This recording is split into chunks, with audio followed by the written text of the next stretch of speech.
Welcome to What the FFF, your mindset and nutrition. Welcome to What the FFF, your dose of no bullshit training and nutrition advice. Your host, Brendan Andrews from Forever Forward Fitness, with over 8 years experience and over 12,000 sessions in count.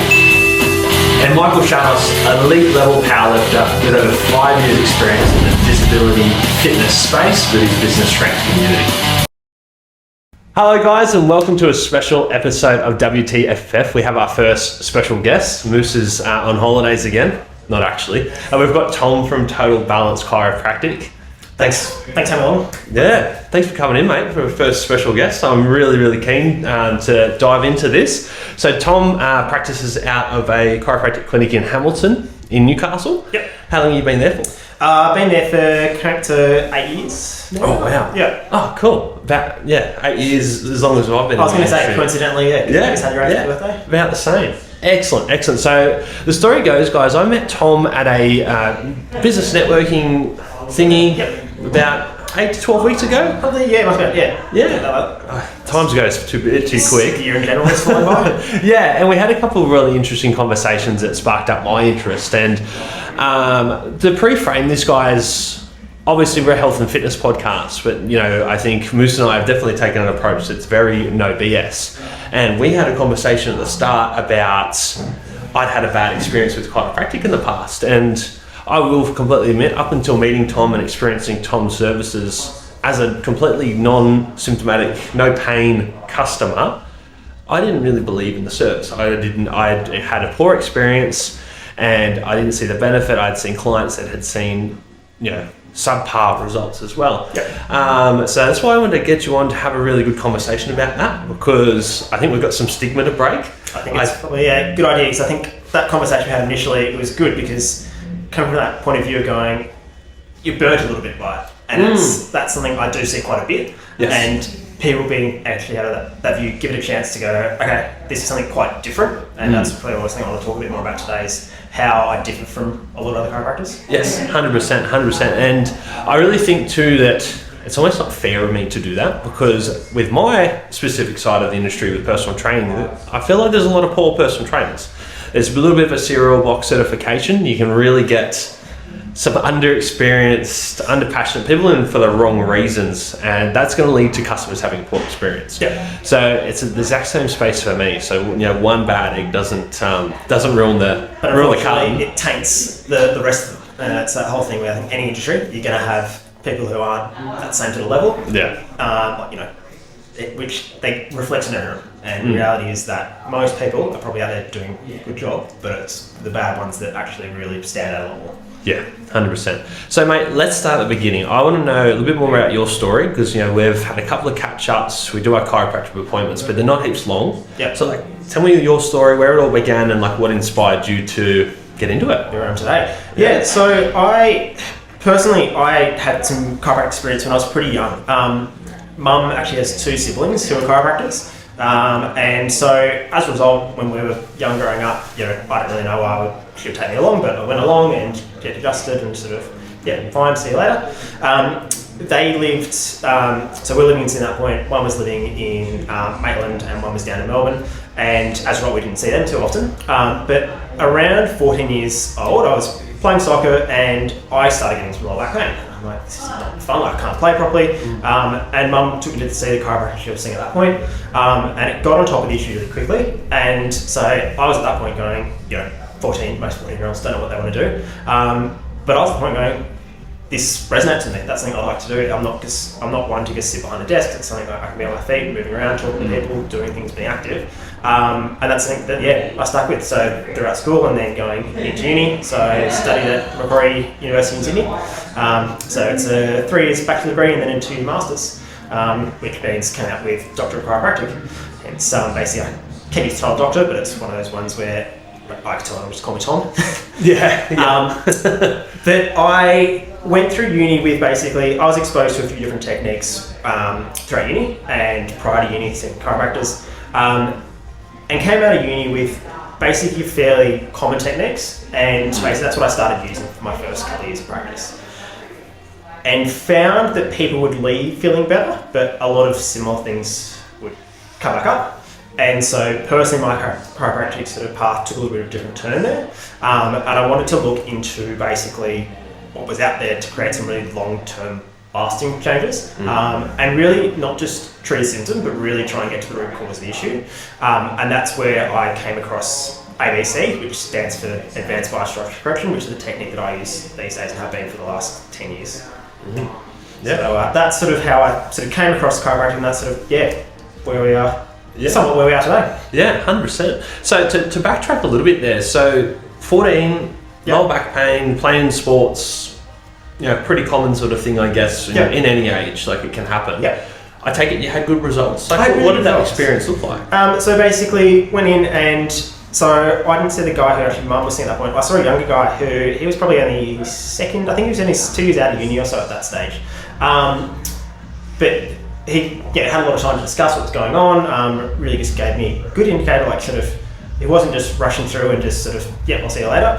He took the time to explain, and really sort of like, beauty of being a young bodies respond really quickly. And so most of my clients tend to be, say mid-20s upwards age-wise, but I do have patients who are, as young as a couple months old, kids and teens, and beauty of that sort of age is the bodies respond really, really quickly. And so I was lucky enough at that point that within a couple of weeks, I was, back playing without any sort of issues, and just, it's not, it didn't bother me at all throughout the rest of school or anything. Like, it was something I could just really keep playing soccer, and it wasn't an issue. And that was the big thing, is that it wasn't the pain that was the big issue, it was that I couldn't play soccer, which was the thing I was really enjoying at that time. Yeah, 100%. Awesome. So some of the things that I've noticed, like over the past 10 weeks, whatever it's been with you, we've noticed a lot of changes. So like obviously we've had a clear change in my posture and photos. There's no arguing that. We did go through a short phase there where I think my body had changed that significantly without me noticing. I was actually having like, I wouldn't call this pain, but I had that like achy feeling, or like just more aware of what my lower back was doing. Because I think I just had this massive change in how like my weight was being held. I was a little more straight, lots of all those things, which ended up being a positive, and I'm having no trouble with that. And again, I don't want to scare people off, I will say that I was still squatting 140 plus, deadlifting 200 plus with that lower back, and there was no soreness there. Yeah. That was a day-to-day observation. And then if I compare this to an experience that I had 6 or 7 years ago with chiro, and I think I just started as a PT, so I wasn't like, I had a better than average understanding of the body. Yeah. Like 6, 7 years ago. I was still 19, 20, still learning. Something like that. Yeah. Still a lot to learn. Still working out of a commercial gym and all that sort of stuff. But they did this x-ray on me, and pretty much as a 20-year-old with no pain, they pretty much made me out to be, you're all fucked up, pretty much. It was how they made me out to be. And I was like, oh wow, so they stressed you out. And at the time I had private health cover, and I'm pretty sure they knew that, and they just slapped me into 3 sessions a week for 4 weeks, 1 or 2 for the couple of weeks after that, and it was like this boot camp phase. Yep. And it was the same sort of thing that I noticed. It'd come out, you'd be feeling good, and then there was sort of no difference by the end of the week, whereas actually I'm noticing difference week to week with you, and actually progression, which I find really interesting. So I'd love for you to actually dive in deeply, fairly deeply. I guess we don't want to lose the... Not going to get too technical. Yeah, but like actually explain the differences of what you're doing. So there's ABC versus, I guess, this generic... So is ABC like a course that you do after university? Yeah, so ABC is a technique that's been developed over the last 15 years or so. And it's a technique which is much more focused on overall body structure, rather than just looking at a small area. So you want to really look at the entire body from head to toe. The reason for that is the body is this single synchronous functioning unit, which simple definition of that is basically nothing in the body works by itself. Everything is always working with everything else. And so one of the really important things with ABC is that you need to look at the entire body, because if you just look at one part of the body, you're not taking into account how that interacts with everything else. Yep. And one of the key ethos with chiropractic is the body's a self-healing thing, and we're just trying to assist that. And so big thing with ABC when I came across it is it appealed to me because it's not just going, okay, that's not moving, I'm going to make that move in that direction. It's going, all right, let's create some really long-term lasting structural changes to the body, and that means the body can start working better, can start moving better, and as a result, everything in the body should be functioning better. And so, whilst most people when they come in to see me, there's usually some sort of symptom that brings them in the door. So whether that be neck pain, headaches, lower back pain, really common sort of things you see. It's a symptom, which is the body telling you something's going on it hasn't been able to deal with. The really big thing we want to do with people long term is improve their overall health by basically improving their body structure, which allows their nerves to function properly, and also making sure that outside the clinic they're doing things which are going to be better in their health. So making sure they're exercising regularly, making sure they're eating well. Basically, unfortunately, I think we talked to you before, is that there's stats around people's movement, basically people being in pain. 2/3 of Australians don't get as much, basically anywhere near what the World Health Organization recommends in terms of movement, which is basically a massive issue. People are way too stagnant. And the big issue with being stagnant is it causes your posture to get really pulled forward, particularly when people are sitting. There was this phrase that was coined a while back now called sitting's the new smoking. You heard that phrase? I have actually, yes. So it came out because they did some studies on the health effects of sitting, and they found that basically our sitting and not moving at all had the similar sort of negative impacts of smoking a cigarette. Now, it's widely known how bad smoking cigarettes is for you. Yeah. But literally everyone sits all the time every day, and it's part of lifestyle. But there's things that we can be doing to lessen the impact of sitting and making sure that when we're not sitting, we're doing things that are going to help move their body. But so one of the big things with ABC is basically, as a technique, it's very different from a lot of others. So I think we talked originally when you said you'd seen another chiropractor, I just sort of asked, how do they adjust you? And so most techniques you're generally done, you're laying down, you're sitting. ABC very different in that regards, in that it's a manual technique, it's hands-on, but it's pretty much 80% of it is done standing. And the reason for being that is that we want to teach your body how to hold itself. So we're trying to correct the things that your body can't self-correct. So the vast majority of things that your body can heal itself, there are certain things which are beyond what it can correct, and that's what we try and focus on. So a simple example is you cut your finger, your body's intelligent, it'll find a way to heal that. You cut your finger off, it's beyond what your body can heal and fix. Inside the body, there's certain misalignments your body can't self-correct, and that's what I focus on with ABC. And so particularly through your spine, it's when things get stuck forward. And so when you think about poor posture, it's when people's bodies start to fall forward, and then that basically puts stress through the entire rest of the system. It means the body's constantly working way too hard to actually hold itself upright, and as a result, it means things will wear out faster over time. Body's well designed in that it should be able to last, if body's looked after well, it should be able to last 120, 130 years. Reality is most people don't look after their bodies that well. And so basically, one of the big things which I want to do with other people is get a full idea of exactly where they're at in terms of their body. So basically, whenever anyone comes in with a consult, figure out what's brought them in. So whether it's been something that's symptomatic that's brought them in, or whether it's something where proactive, if it's just a more postural, sort of more vanity sort of thing. But then with that, we also often look to get some X-ray scans to have a look and see what's going on under the surface, because I want to know exactly what we're dealing with. So basically, I don't want to be guessing what's happening under the surface. We want to get a full picture of what's going on. I think that's really empowering as well for a patient, knowing themselves what's happening, and having that time to go through and explain, okay, this is what's going on, this is where your body's at. They know what's happening and they know what they're doing for it. And that's something that's really important with people, is basically not to just be told to come in without having any idea what they're expecting to change. And that's also one of the things for me, is that I want to be then regularly checking in with how people's bodies are progressing and changing over time. And so that's what, every month we're sort of doing these sort of basic posture photos, check in, see how body change progressing. That's something we've been doing with Brendan over the last 2 months or so, and had some really good significant sort of changes. But in saying that, as your body changes and goes through what's called unwinding, people do occasionally get some symptoms that will pop up because it's stuff that their body will have compensated with at some stage that has to go back through to get to where we ideally want to be getting over time. Typically things are pretty short-lived, but they do pop up, and it's a matter of making sure it's open lines of communication so people know what to expect. Got it. Because so you were talking to me about so there's the subluxations. Did I pronounce that correctly? So subluxation, it's a term which is used quite differently across some chiropractic areas. Basically, the way we define it is basically a misalignment in a direction which your body has no muscle or no combination muscle that can correct that. So it's also touching on with the spine. Basically, you've got muscles all around the spine which can rotate either way, can pull you side to side, can pull you forward. There's no muscle that actually runs over back of the spine though, they can leverage the joints backwards. Yeah. So whilst you've got muscles that can tighten, so basically people can force themselves in the right position. Yes. When things get stuck forward, your body doesn't have a way to actually correct that back in the right position. So that creates this position where your body starts collapsing forward. And one thing gets stuck forward, and it doesn't just go forward by itself. It's like a stack of Lego. From that point, everything above that point will get pushed forward as well. And your body will do its best to compensate for that, but then something else gets stuck, and your body will compensate more for that. And this is where you see people twist up over time, and that's where we lead it down towards that path of symptoms. Yeah, 100%. Because it resonated with me before, because we're putting in things in place here at FF to start a seniors program, which we're really excited for. And we've actually got, the coaches have to actually get like an approval with this, the program that we're working through and all that sort of stuff. But I've thought about a lot with what you said before about how there's a difference in people that are looking after themselves and there's not. And we need to be training to get approved people that are over 60 for this program. And I was talking to the lady that's looking to do the approval and assessment with us, and she's like, yeah, just anyone over 60 will be fine.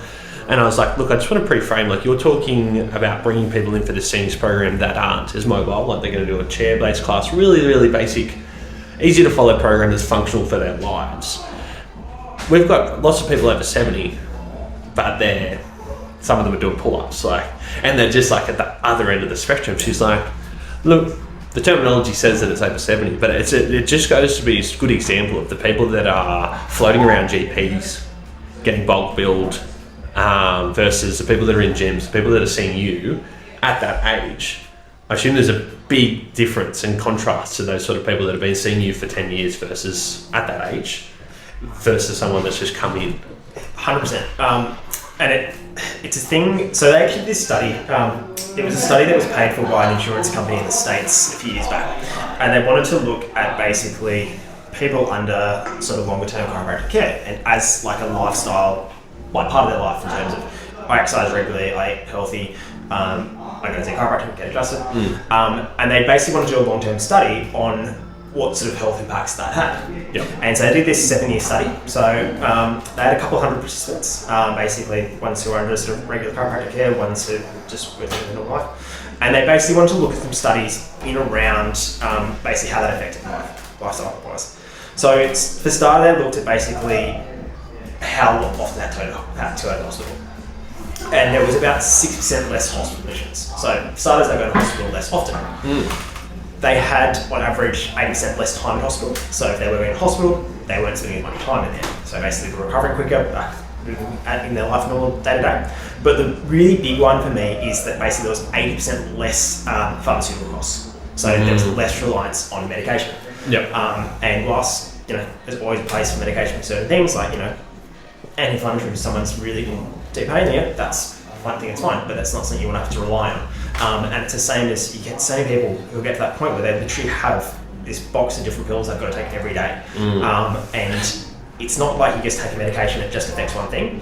It has this flow-on effect and it causes so many other things. And so if we can get people basically living drug-free, then that allows their body to function better, and that improves their overall quality of life. And that's the big thing, is it's not just a matter of like that quantity of life, it's actually having quality to be able to do what you want to do day to day.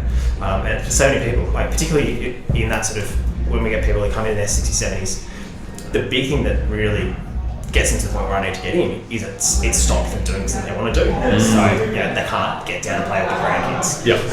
And that's the thing, is that that life effect is really important to people, because they want to get back to doing and living life how they should be able to live it really. Yeah. And I expect that there'll be similar results, like we mentioned the World Health Organization, which I think they've put up to 30 minutes a day of exercise. That's what their guideline is. The guideline is 30 minutes of exercise of moderate intensity, so getting above, just getting your heart rate level up, escalate a little bit. Yes. Which shouldn't be asking a lot. No. As I was saying, like 66% of people don't even get close to that. Yes. Yeah. And I imagine people that are following that and chiropractic or any kind of health protocol are going to be having similar statistics or in their later life. It's that just holistic looking after yourself, being proactive with your health. I think that's one of the big things. Is a lot of modern healthcare it's reactive. It's wait for something to go wrong and then figure out what to do. Rather than, my big thing with health is be proactive, because basically if you're doing things today that are going to be healthier, it means you're not going to be having those issues down the track. And so making sure people are properly educated up front is really important. Yeah. And so we regularly do workshops in the clinic and how to basically we like to cover different topics because people often simple stuff, but stuff people don't know. Yep. And so educating people and basically empowering them to be able to be healthy over the long term, and so they can live their life better. Yeah, 100%. If we talk too much about preventative healthcare, we might get the drug companies closing us down, mate. Yeah, exactly. Can't go too deep in that one. There's not enough profits in there, mate. Not enough profits. Okay, mate. So one thing that's interested me is there many differences in the treatment plan for somebody that's, like myself, trains regularly, still quite young, that wasn't having any pain, versus I've been dealing with a lot of clients that have sciatic pain at the moment, like maybe a bulged disc, or something that I'm sure you know is probably very common. Like I think I had one to an extent, like things like scoliosis. Like how are they affecting treatment plans? Good question. So with everyone, as I mentioned earlier, basically we always want to do a full assessment because as much as everyone has bodies will be quite different, particularly under the surface. Yep. And figuring out exactly what's going on with the body is really important, so you know exactly what we're dealing with. In general, basically, ABC, the technique, it's quite applicable across different bodies in terms of someone who's, as I mentioned, I treat some kids and stuff. Basically, kids from sort of 5 or 6 who can just stand there quite comfortably, I can adjust them like I would an adult. Babies, obviously, that's very different. And then I can adjust people into their 80s, 90s, still in the same manner. Force changes a little bit. One of the things to touch on there, which I'll also go into a little bit, is scoliosis. So scoliosis is a curvature of the spine from front on, and it's a relatively common sort of thing. You do see a bit of it. Scoliosis can vary though, so you can get what's called basically structural scoliosis, which is born naturally as the body develops, it's going to develop this sort of curvature. Or you can also what you see is functional scoliosis, where people's bodies, they twist up so much that you'll actually see this physical twist through your spine. And that's something which we'll see regularly change in people over time as their bodies are twisted and unwind. They tend to sort of straighten. It's not necessarily exactly what you're aiming for, but as things start to sit better, it's something you do see pretty regularly. Whereas someone with a structural scoliosis, it's always going to be there to some extent, but it's a matter of making sure that everything else is open and working the way it should in the body. Sciatica it's one of the really so lower back pain is one of the most common causes for mixed states of work in Australia, and so it's a really common health condition. And lower back pain and sciatica, it's often sort of misunderstood where it can be caused by. So there can be a number of causes, but discs, so you just touched on discs, and discs are one of those things that's really misunderstood in terms of disc injuries. You don't just blow a disc. Discs are basically really hard structures. They're not something that's really vulnerable. But they've got a really important job in terms of discs and shock absorbers. So they're constantly basically bearing the weight of your body. And what can happen is basically you can get disc injuries where they will cause pain once they start impinging or putting pressure on a nerve. And that will come from the fact that there's tension through your nervous system. And so I'll talk another study quickly. So they did this study where they basically did MRIs of a complete asymptomatic population. So they had a couple hundred people where basically they took MRIs, people had no symptoms of lower back pain, whatever, whatsoever. Over half had a disc bulge.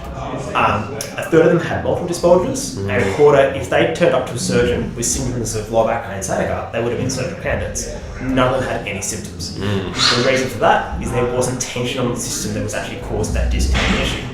And so, whilst there's this spectrum of disc injuries, so you can get really seriously a disc herniation, that's a lot more serious in terms of that's basically what a lot of people end up going for surgery. Surgery is not necessarily something that has to happen with that. A lot of you can treat conservatively and get really good results with. But a lot of just simple disc injuries get really, really good results from postural changes. Like I've got people who come in with like a screwing pain sciatica and then shooting down their leg, and within the course of 10-15 minutes, they'll be walking out going, I can't really find that same pain. It's just, I haven't got rid of that disc injury. I've just managed to take some tension off the system, and body can start working to get rid of that bit of inflammation around it. And so it's not an overnight process that all just disappeared, but we get really good results with those sort of changes.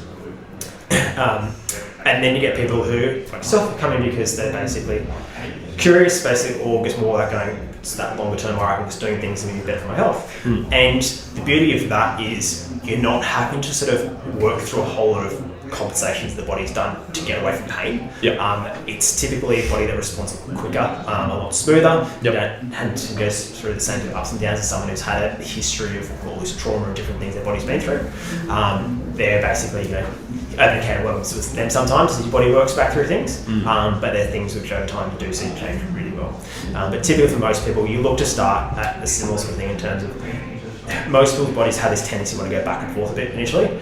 Creating long-term change, we want to basically create momentum early on and get on top of the issues, and then from there start to allow the body to actually take over the process of getting things off. Yeah, wow. Interesting. Okay, so I find that my knowledge in the area, because I've been working with a few people with, I guess, bulge discs and sciatica and all that sort of pain, so I guess my understanding of that has really developed a lot, and I think you've helped that as well, understanding that there are a lot of bulge discs. I could, actually, you've had my x-ray, but someone coming in with no pain could have a bulge disc. Yep. So it's not the end of the world, but it's when that bulge disc is almost like protruding onto a nerve, and that's when that pain has been caused. Yeah, spot on. So in regards to so obviously, treatment, how does exercise fit into something like that?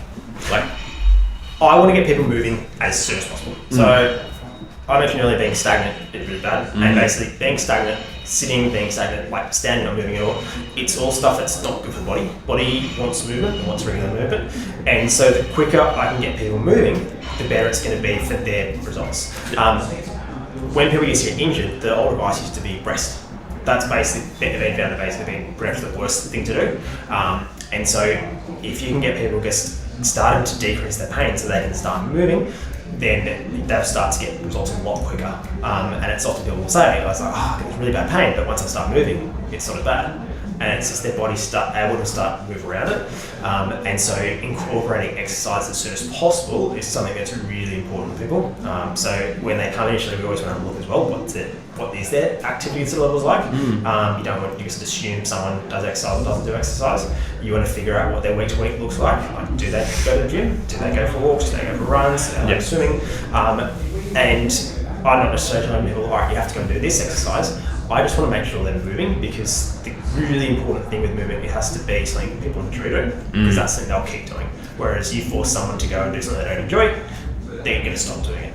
And what the big thing there is basically just making sure that people know that I don't have to do a certain type of exercise, I just have to do exercise. Yeah, 100%. It comes back to sustainability, doesn't it? So it's one of our core values with what we do. So it's super important that people, and I've had consults sitting with people in this room, and from the perspective of the gym owner, they're always quite shocked when I say that the gym isn't the only route for you to be healthy, and it shocks them. It's like, if you don't enjoy it, go run outside. There's a million things you can do, go roll on a mat and do jiu-jitsu with people. What actually do you enjoy? There's so many options, and so people think they have to go to the gym to be healthy. And that will basically get on top of them, because they go, I got to the gym once, but then I was really sore and didn't go again for a week, and then basically they stop doing it because they think that they're not getting results out of it. And so those people, you've got to start somewhere, and you can't go from 0 to 100 with fitness. It's something that needs to be basically this journey, and that's something you go through people over time. Is that, particularly in a class scenario, you see someone who's been training for years, you can't go and try and keep up with them. Basically, you've got to stay with where you're at. And that's why it's really important to have people like you keeping a close eye on that sort of thing, and basically allowing people to basically keep moving without injuring themselves, and then they can progress over time really well. Yeah.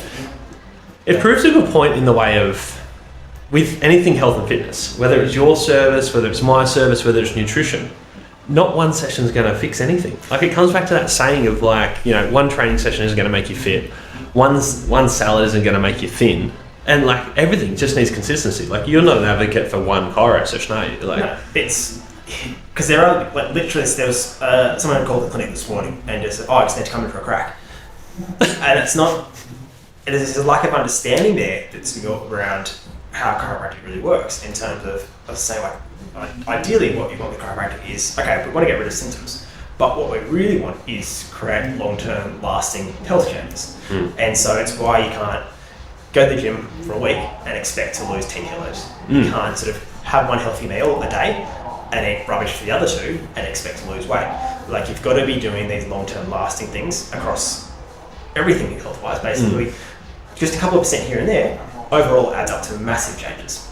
And so it's inputting things on a day-to-day basis where you don't want people to not be able to enjoy their lives, but balance. So that, the 80-20 rule, where basically 80% of the time do the right things, look after yourself, but also there's that 20% of the time where enjoy yourself. On the weekend you want to have something that's not sticking to your macros or whatever. Yeah. You can actually do that and not have to sort of stress about it. Yeah, 100%. So, mate, I want to dive into common myths in the space, and I've got a pretty strong one that I would like your opinion on. Now, context for you that you're an advocate for exercise, which is a good, really, really good thing, but it's almost how massage fits into it. Like I've heard this thing said before, it's probably come from a physio, is that if you're going to massage tight muscles, or if you're going to manipulate with a chiropractic session a spine, and there's really tight muscles surrounding it, the myth that those muscles are just going to pull that back into that position.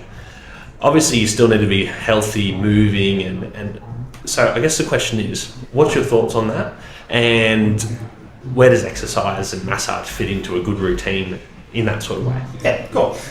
So there's a lot of misconceptions and stuff around that, how it works.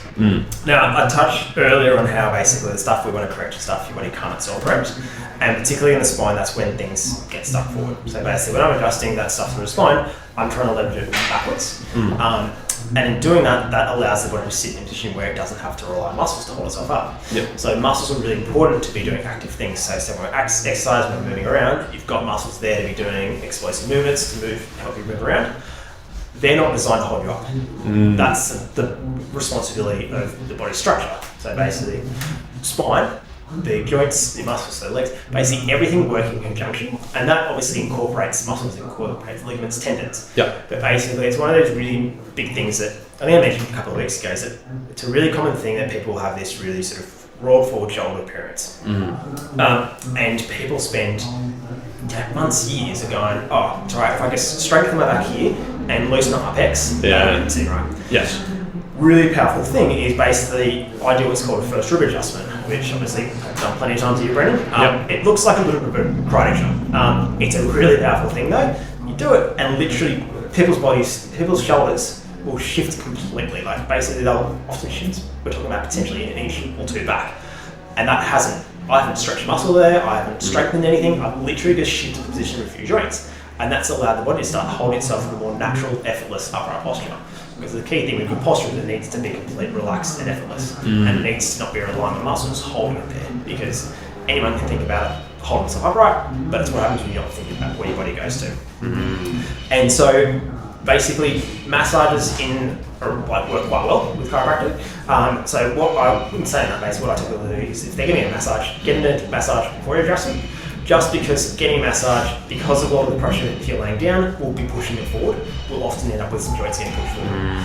Typically, if that's going to happen, I like to basically make sure someone's getting adjusted in the next 48 hours so close to massage. So it basically doesn't have to happen straight away, but you don't want to have your body sitting in this bit of a state of limbo.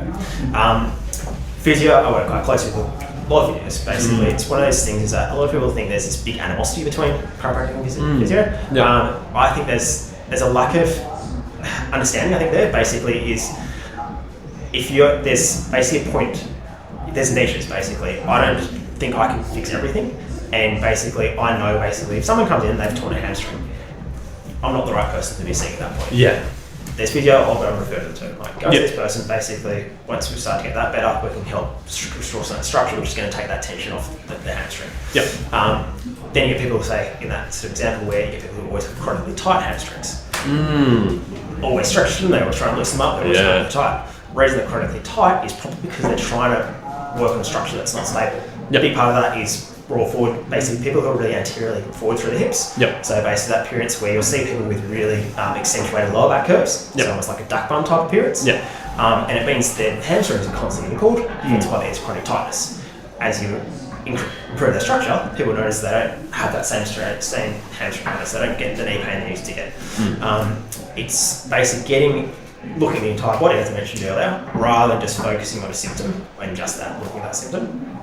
And so, important thing for me there is basically to work collaboratively with other professions, because, as I said, it's about the patient, what's going to be best for them, rather than thinking that close of appearance will go, oh no, don't go and see them, I'll sort that out as well.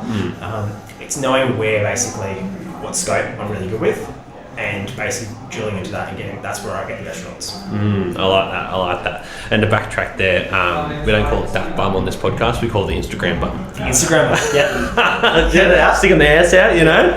I really liked what you said there about, and actually here's a reflection as a testimonial to you. What I've noticed sitting at my desk, which is just over there, I used to always find myself really, really slouched on my phone as a natural posture. This was where I'd end up. And actually I'm finding now, you said that it should be a natural posture that we're finding to be more upright. Yeah. That's what I'm noticing. So that's really cool. I think one of the things there is, as people's bodies change, they become more body aware as well. So you started from a really good point. Just given your level of training stuff, you had a starting base point of basically being quite body aware to start with. But there was that still lack of basic body knowing exactly where it should hold itself when you're not thinking about it. Yep. And so it's a really common thing. So a big thing, and particularly with talking about sitting, is as soon as you sit, it makes your body slouch because of basically the angle of the seat when you sit on it. It makes your shoulders fall forward and you lose normal structure through your spine. Yeah. And once we can't fix sitting, we can do a lot of stuff that makes it less impactful. And that's the thing I basically teach people about how they can play around with their chairs to decrease basically the point of it where it throws you forward, but also making sure people are getting up and moving regularly. And then talk about sit-stand desks are really good, and making sure that people know what they can do outside the clinic day to day to help their posture, help their body get changes. Because it's a big thing and it's becoming more and more an issue, is that people are on their phones all day, people are on computers all day, and these are things that really pull you forward, particularly through head and shoulders. Like the average angle you're looking down at a phone is about 60 degrees. If someone has that phone, they're looking down at their phone like this. It's the equivalent of an extra 30 kilos of force. No one holds it up here, do they? It makes you look like you're taking a photo of someone. And, you can pick up 30 kilos. Yeah. But if you had to carry an extra 30 kilos around all day, every day, that's a lot of extra force in your body. Yeah. You literally see people walking down the street and they're looking straight down their phone, and it's putting all this extra tension through their body. And so creating a body that's more aware of itself and can catch itself out when it is in bad positions is a really good starting point for people, because it means people don't stuff themselves up as much. And that's where basically you don't have the same issues popping up as much either, which is good. Yeah, I really like that methodology. All right, so next up, I want to dive into if you have any pet peeves directed to your industry. Like I mentioned before, to give you a leading example, I find that the PT certificate can be quite a little bit too easy, a little bit too fast nowadays. Do you have any pet peeves in the chiropractic industry? I think I sort of touched on one just before. It's that lack of understanding across professions. It's that closed off view without really being able to understand what other people do and other people work on. And so I try to really work collaboratively with other health professionals. So whilst I don't necessarily work with everyone, there's podiatrists I refer to, there's physios I refer to. Cool. But people have this conception that, as I said earlier, chiropractors need to hate each other. Yeah. And it's that lack of understanding with how they can work together. And as I said before, it's really not about that individually, it's about what's going to be best for the actual patient. And so that's probably definitely one of it. And just people basically, I suppose one of the ones. Other ones is basically, when someone sort of makes an appointment and then they don't turn up last minute. You and me both, mate. But thankfully that's not the most common one. But, I think the biggest thing there is basically the best people not having that understanding of how basically the collaborative health approach can be better for them overall. Yeah, 100%. I think that a good point there is that it's holistic at the end of the day, isn't it? Like we're talking, Moose and I have spoken about nutrition and mindset practices within the health space, and there's this pendulum. There's the extreme ends of it, and I think it always falls in the middle. And like between massage, just general training, chiro, physio, even osteo, which I don't know a heap about, to be honest. The pendulum's always going to fall somewhere in the middle in the idea of what's best for you long term, isn't it? Like it's going to be some sort of combination. Like unless you're somebody with a severe scoliosis, maybe you'll swing the pendulum a little bit more towards chiro. It's about having that balance and basically making sure you know your own body and you know basically what gets you the best results as well. Not everything's going to work on everyone, and that's why you really got to find and look for something that actually gets results to you. And that's a lot of people say, they've seen other health professionals and that never saw the issue out. They might have given it a couple months and it never changed what was going on. It shouldn't take that long to notice changes, basically. Whilst I don't expect people's body to be fixed in one visit, people should start to notice changes within a visit. Basically, as their body starts to move, things start to shift and change. You're not looking for a long period to get results. Basically, you're talking about going, you should notice changes straight away. And then there's that progression of time where things get better and better and better. Yeah, 100%. Now, I've been really looking forward to asking you this question. How do chiros upskill? Because I guess we're in the information age, which is great. There's podcasts, you can listen to audiobooks in your car. How are you upskilling? What's the research saying? So basically, part of my registration, so chiropractors have to register through APRA, so Australian Health Professionals registration. Cool. And with that, basically, you have to do a certain amount of formal learning hours. So basically, constantly, you need to be doing every year. You need to be doing a combination of, that can be informal, which could be just basically reading studies, reading articles, basically collaborating and talking through cases with other health professionals. Then you also need to do formal learning hours. So they're looking at basically seminars, different sort of workshops and stuff that you do. So basically making sure you have broad knowledge and making sure you're always up to date with basically different changes and advancements. So every year I make sure I at least go to basic ABC technical skills. Basically, I want to make sure that what I'm doing is up to as good a level as it can be, possibly clinically. And then I also try to do a few different studies on different topics. So later this year I'm doing one on pediatrics. Whilst pediatrics, so kids isn't my sort of main forte, it's something I want to make sure I've got enough information, enough knowledge around. So, people do ask, I've got that information, I've got there, and I can point them in the right direction. And there's a lot of research as well going on. So I think one of the things chiropractic can get branded with is there's not a lot of research behind it. And it's a really hard one to do a research study in chiropractic because it's really obvious if you're adjusting someone versus if you're not adjusting someone. Like I can't do a placebo adjustment on you because either way I'm still going to be affecting something. And so they're trying to do more research these days basically in and around basically there's a lot of ABC stuff that's been going on, which is basically the testing reliability, making sure basically across practitioners. The beauty of ABC is really consistent across practitioners. And so in the clinic I work at Hamilton, there's three of us, and we got patients who often see the other chiropractors just because we want to be there for the day. But we know they're going to be looked after because the beauty of ABC is really similar across practitioners as long as they're constantly working to upskill themselves. And that's something we're really passionate about with our technical skills, is making sure they're at a really good level. But then also making sure that we're informed across lots of topics because we want to have a good idea. Whilst we're not going to specialise in certain topics, we want to know enough about it so we can point people in the right direction if they're asking. 100%. Because I already really liked that. I think today you've quoted 3 studies, I think, which is a really, really good trait to have, guys. Like Moose and I are by no means scientists, but a lot of our stuff that we talk about does come from some sort of study and some sort of evidence, which I think is a really good thing for us to be sort of basing our knowledge off in these industries. I think it's that having that evidence behind it, that you're not just guessing. You've got that really strong evidence base, and it's something you can really. The beauty of when patients come in, clinical I've been practicing for up to 11 years or so now, and when someone comes in something, I've probably seen something pretty similar in the past. And the beauty of that is that I can draw back from that experience and actually basically reassure people all the time as well, because basically we can go, all right, this is what's going on, but this is the results that people who had very similar issues have had with that. So I had a bit of an oh fuck moment when you said before about the study and like not being able to do studies in the placebo, like with a placebo, which I find that really interesting. Like, do you have anything more to say about that? Well, it's a citrus sort of thing. So say they do studies with medications. It's pretty easy to give someone sugar pill versus an actual drug. And the person won't know the difference. I can't do a placebo adjustment. It's not a thing because if I'm adjusting someone, I'm still going to be having an effect on the body. And if I'm adjusting the thing, I'm expecting it. You can't fake pressure, can you? No.